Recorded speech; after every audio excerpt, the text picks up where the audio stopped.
Сохранение культуры, традиций, духовных ценностей народов Северного Кавказа вдали от родной земли. Такую задачу ставят перед собой участники общественной организации «Войнах».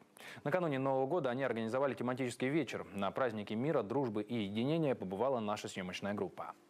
«Войнах» – этническая общность народов Северного Кавказа и одноименное название некоммерческого объединения чечено-ингушских народностей, проживающих в Когалыме. Такие встречи в первую очередь направлены на воспитание преемственности традиций.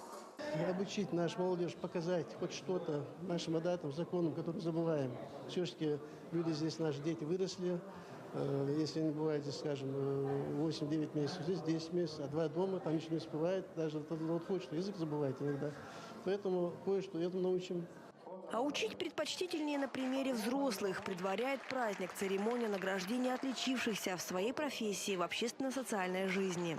На сегодняшний день официально в нашем городе чечено-ингушской национальности люди проживают около 800 человек. А так члены нашего общества выявляются около 100 человек. Молодежи 30-40 человек где-то.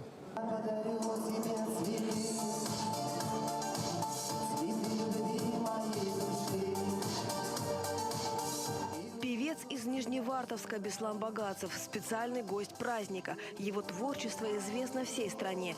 Сын Северного Кавказа, он помнит каждое мгновение, проведенное на родной земле.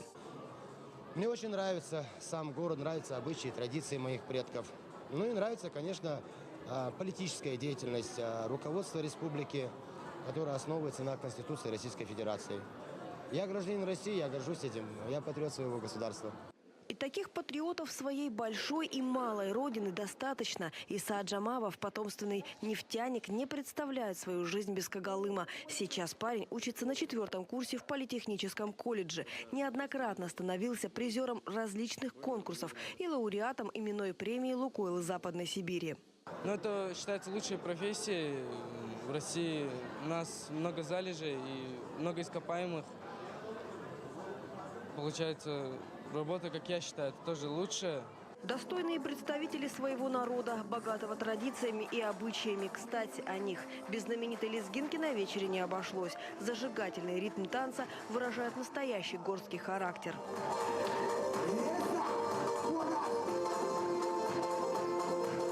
Танец состоит из медленного шага девушки. А парень должен вести рукой девушку, соответственно. Вас где-то этому учат? Нет, это в крови заложено. Он что-то символизирует, танец? Символизирует, да. Дух, кровь, я не знаю, там. Все, там вперемешку все. Не описать даже. Они помнят свои корни и вместе с тем готовы жить в межэтническом согласии, сохраняя добрососедство с другими народностями на Северной земле. Юлия Фисенко, Михаил Суханов. Специально для новостей.